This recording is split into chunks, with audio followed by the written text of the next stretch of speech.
Sí, medidas extremas. Medidas extremas y hoy vamos a leer algo continuando con estas enseñanzas que hemos llamado los sermones desde la montaña. Vamos a continuar en la misma tónica después de haber pasado por las bienaventuranzas y ya está el Señor Jesús como en su enseñanza, yéndose un poco más práctico a la vida real. Y lo que hemos dicho es como que está haciendo, digamos en palabras de hoy, el relanzamiento de los mandamientos, de la ley. Digámosle, tomémonos esa libertad de decirle el relanzamiento, pero más que volver a enumerarlos es, venga, el espíritu real de la ley con que la debemos todos y cada uno de nosotros respetar, atender, cumplir, es el que él está diciendo. Y la semana, ¿recuerdan de qué habló hermano Adam? Habló del homicidio, de no matarás. Pues aquí continuando, uno que puede ser un poquito difícil es el adulterio. El adulterio. Y entonces uno dice, y el adulterio, el Señor Jesucristo está hablando del adulterio, pues yo me imagino que era que en esos días también como que, al igual que hoy, en esos días y al igual que salió, que fue dada por Dios la primera vez la ley, había adulterio. Si no, pues ni lo habrían mencionado. Entonces, dice la palabra, y podemos seguirla en las pantallas, en Mateo 5, versículos 27 al 30. Ya casi, para que me acompañen por favor en la lectura.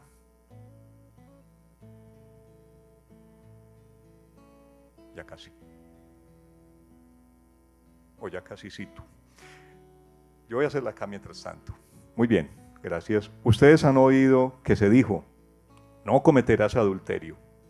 Pero yo les digo que cualquiera que mira a una mujer y la codicia, ya ha cometido adulterio con ella en el corazón. Por tanto, si tu ojo derecho te hace pecar, sácatelo y tíralo. Más te vale perder una sola parte de tu cuerpo y no que todo él sea arrojado al infierno. Y si tu mano derecha te hace pecar, córtala y arrójala. Más te vale perder una sola parte de tu cuerpo y no que todo él vaya al infierno. Si la película Medidas Extremas, córtese una mano para seguir con vida, aquí el Señor Jesús estaba como en la misma tónica, medidas extremas para que no te pierdas y vayas al reino de los cielos. Medidas extremas. Hay otra versión de la palabra, la Nueva Traducción Viviente, vamos a leerla, que es, como digámoslo, un poco más actualizada en cuanto al lenguaje. Por favor, si hay niños presentes, por favor, vamos adelante. La misma lectura en la Nueva Traducción Viviente. ¿Han oído el mandamiento que dice no cometas adulterio? Pero yo digo que el que mira con pasión sexual a una mujer ya ha cometido adulterio con ella en el corazón. Por lo tanto, si tu ojo, incluso tu ojo bueno, te hace caer en pasiones sexuales, sácatelo y tíralo. Es preferible que pierdas una parte de tu cuerpo y no que todo tu cuerpo sea arrojado al infierno. Otro poquito. Y si tu mano, incluso la mano más fuerte, te hace pecar, córtala y tírala. Es preferible que pierdas una parte del cuerpo y no que todo tu cuerpo sea arrojado al infierno. Dicen, hay partes de la palabra, muchas gracias, hay partes de la palabra de Dios que como que necesitamos muchísima interpretación, y entonces ahí es donde convocamos al pastor Diego y él llama a un amigo y el amigo por allá le dice como no, eso quiere decir tal cosa, esa palabra en arameo antiguo y en griego y en hebreo dice tal cosa. Entonces bueno, pero estas no son de esas y es bastante clara y dice que ante un pecado de esta naturaleza hay que ser extremo. por allá como que en el siglo tercero, por allá como que algunos sí se estaban mutilando físicamente y la iglesia, venga, la interpretación, digamos, no es literal de vamos a quitarnos aquella parte del cuerpo que nos está, digámoslo así, induciendo o llevando al pecado. Y entonces fue prohibida a nivel de la iglesia ese tipo de prácticas de la mutilación, porque no era lo que nos está diciendo el Señor acá, el Señor Jesús. Nos está diciendo es que tenemos que ser radicales con el pecado. La primera parte, como para un poquito de contexto, es ustedes han oído, ustedes han escuchado que se dijo, pues ¿dónde fue eso? Fue por allá cuando todavía estaba el pueblo vagando en el desierto o iniciando inclusive la travesía, Éxodo capítulo 20, versículo 14, y también se repite en Deuteronomio, en el resumen de la ley, donde no cometerás adulterio. Recordemos también que algo que hemos venido mirando es que el llamado pueblo de Dios, el pueblo de Israel, digamos que habían empezado como a irse por las ramas. En el caso del no matarás, pues se habían ido como por el hecho literal del homicidio, del asesinato, pero que se daban otras libertades, probablemente ahí está el enojo, ahí está el insulto, ahí está la ira contra mi hermano. Y es lo que está diciendo que el Señor Jesús, lo que les decía, el espíritu de la ley es que probablemente no vas a ir a ningún tribunal humano por ese tipo de cosas, por ese tipo de acciones, por ese tipo de sentimientos, pensamientos, pero estás condenado delante de Dios y esa condenación es segura. De la misma manera está diciéndonoslo hoy. Y yo encuentro como una contradicción, digamos, como en la actitud del pueblo, en la actitud de nosotros, en la actitud de los que nos estaban representando en aquel momento. Y es esto. ¿Ustedes recuerdan qué actitud tenía o qué sintieron el pueblo cuando les entregaron por primera vez la ley? Uno lee por allá en Éxodo y que estaban muertos de miedo, están aterrorizados. Están aterrorizados porque los truenos, el viento, los relámpagos, tembló la tierra, etcétera, y entonces, no, Moisés, vaya usted mejor, que si seguramente vamos nosotros delante de Dios, en la presencia de Dios, moriremos, vaya usted. Estaban aterrorizados. Ven la palabra que les está mandando, llamémoslo así, de no matarás, no cometerás adulterio, no robarás, y lo recordamos la semana pasada. A ver, levanten aquí la mano, ¿cuántos han matado? ¿Cuántos han cometido homicidio? Ninguno, probablemente. Tal vez en esa era como la misma actitud. Estamos aterrorizados por todo lo que estaban viendo allá cuando Dios estaba entregando por primera vez la ley, por todas esas manifestaciones físicas, más sin embargo no por lo que le estaba diciendo la palabra.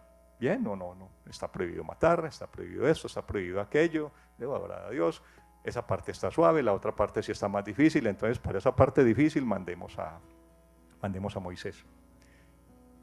Y en contraste con aquí Jesús presentando, digamos, nuevamente el espíritu de la ley, trayendo para todos y cada uno de sus oyentes y para todos y cada uno de nosotros el espíritu con que debía ser interpretada esta ley, nada de medias tintas ni nada de eso.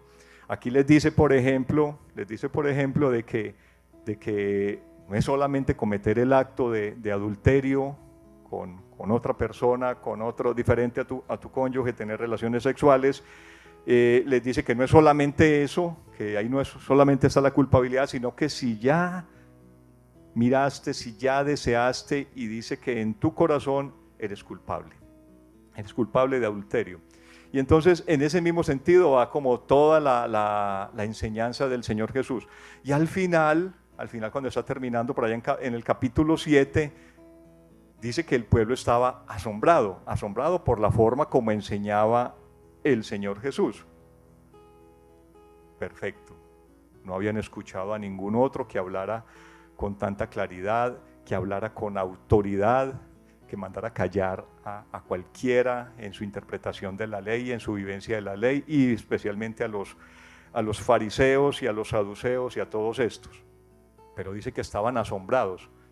Pues yo no sé, humanamente, yo no sé ustedes, pero cuando yo escuchar este tipo de cosas, yo no estaría asombrado, yo estaría aterrado ahí sí en ese momento, porque me está diciendo que es que no es solamente, pues, llamémoslo así, llevar a cabo el acto, sino que es pensarlo, es desearlo, es como de alguna manera planearlo en mi corazón. Ya soy culpable como si lo hubiera hecho. Aterrado, conociendo mi humanidad, conociendo cómo soy, estaría aterrado. Señor, ¿cómo voy a entrar al reino de los cielos?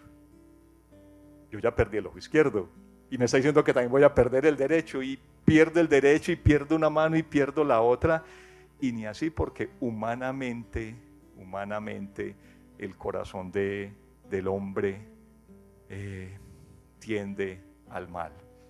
El Señor Jesús les está diciendo que tiene que ser, y nos está diciendo que tiene que ser de una manera completamente diferente, y que tiene que ser con medidas extremas, no como lo interpretaron por allá en los primeros siglos de la era cristiana, físicamente mutilándose. Eso no, finalmente no sirve de nada.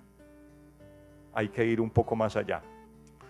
Dice el Señor Jesús, dice, pero yo les digo que cualquiera que mira a una mujer y la codicia ya ha cometido adulterio con ella en el corazón. Y de alguna manera lo ratifica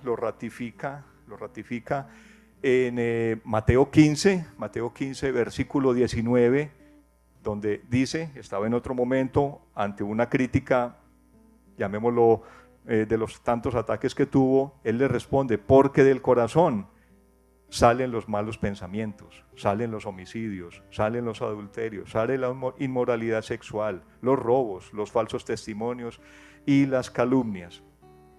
Si algo que uno anhela cuando va donde el médico, que me está doliendo, como que a veces sí, como que a veces no, como que es por aquí, como que es por allá, uno lo que quiere del médico es que le diga, es que usted lo que tiene es tal cosa y tómese estas pastillas y eso le va a solucionar su enfermedad, su dolor. Aquí el Señor claramente nos está diciendo, el problema es del corazón. El problema no es de tu ojo, no es de tu oído, no es de tu mano, no es de tus pasos, es de tu corazón. Y entonces uno dice, ¿y cuál es el remedio? ¿Cuál es el remedio para solucionar el problema que tengo en mi corazón? Recordemos que el corazón es como no es el órgano, no estamos hablando del órgano, estamos hablando de los sentimientos, los pensamientos, los deseos más internos de mí, de cada persona. ¿Qué dice la palabra respecto al corazón? Dice en Jeremías 17:9, dice es engañoso, definitivamente. Y por eso en la palabra dice, mire aquel que quiere estar firme, mire que no caiga, porque nos confiamos de nosotros mismos, confiamos en que estamos, etcétera, etcétera. El corazón nos engaña. ¿Y a quién engaña? Primeramente a nosotros. Y muchas veces únicamente a nosotros. A Dios no. Entonces, ¿cómo es el corazón del hombre? Engañoso.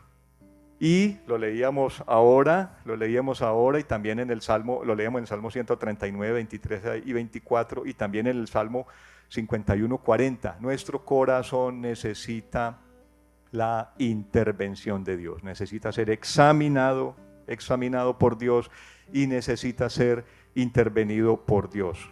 Leamos cómo lo dice en el Salmo 139, versículo 23. Examíname, oh Dios, y sondea mi corazón. Ponme a prueba y sondea mis pensamientos. Fíjate si voy por mal camino y guíame por el camino eterno. Fácil, no parece. Fácil no parece digamos, en la condición nuestra, en la condición humana. Tenemos que permitir que Dios vaya allí, a lo más interno de nosotros, a nuestro ser, a lo más particular y personal de cada uno y que Él intervenga allí en nuestro corazón. A la verdad, no seremos capaces solitos. A la verdad nos podremos mutilar físicamente o podemos inclusive cambiar nuestros pensamientos, pero requiere que sea una intervención extrema, y esa intervención solo la puede hacer Dios en todos y cada uno de nosotros. En este caso el Señor Jesús está tratando, así como ya vimos el homicidio y luego seguirá el divorcio, aquí Él está tocando el tema del adulterio. Podríamos decir que en un contexto sencillo es infidelidad, y habla de que esta es digamos que cuando se habla en el contexto de la palabra, cuando se habla de la mayor infidelidad y el mayor adulterio que pudo haber cometido el hombre, fue en principio el pueblo de Dios que se alejó de Dios, y que a pesar de todo lo que Dios había hecho por ellos, digamos que ese pueblo finalmente fue desechado. Dice en Proverbios respecto al adulterio, Proverbios 6:32, que es insensatez, pero lo dice más coloquialmente. El adulterio es falta de sesos, falta de pensamiento, falta de entender, falta de reconocer todo lo que Dios había hecho por ese pueblo, y fueron infieles, fueron adúlteros delante de Él. Miremosnos nosotros, ¿cómo soy delante de? Jesús reafirma que el adulterio es un pecado horrendo a los ojos de Dios, y por eso les está diciendo que hagan lo que sea, todos y cada uno, para que no vayan a caer en él. La justicia del cristiano debe ser comprometida y práctica. En un sentido, digamos, más tangible, ¿cómo vamos a ser prácticos ante este tipo de situaciones, ante este tipo de pecados? Miremos todos y cada uno de nosotros hacia nuestro interior. ¿Qué nos está probablemente llevando o incitando a cometer un pecado como este? Lo que veo, lo que escucho, tipo de música, tipo de lectura que tengo, las amistades.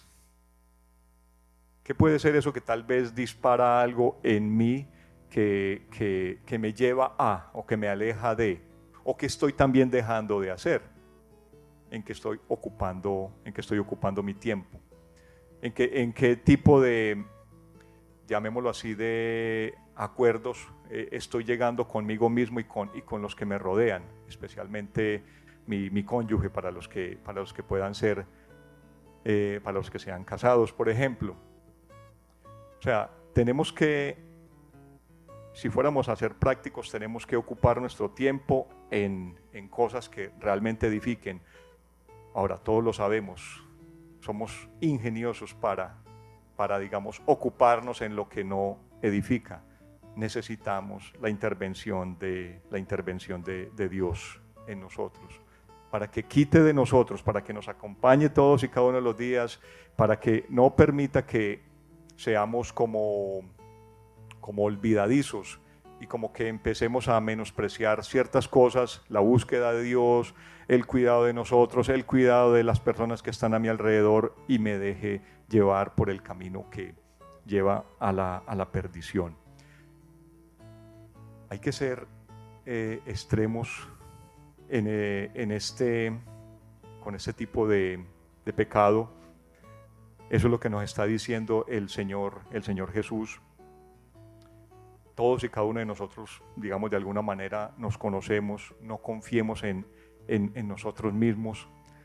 Tengamos siempre como ese sentido de respeto, primero por Dios y por todas y cada una de sus cosas, por todos y cada uno de sus mandamientos. Luego sentir y tener respeto por mí mismo, sentir respeto por mi cónyuge, sentir respeto por mi prójimo. Para nosotros cristianos, sentir respeto por la iglesia, por la comunidad.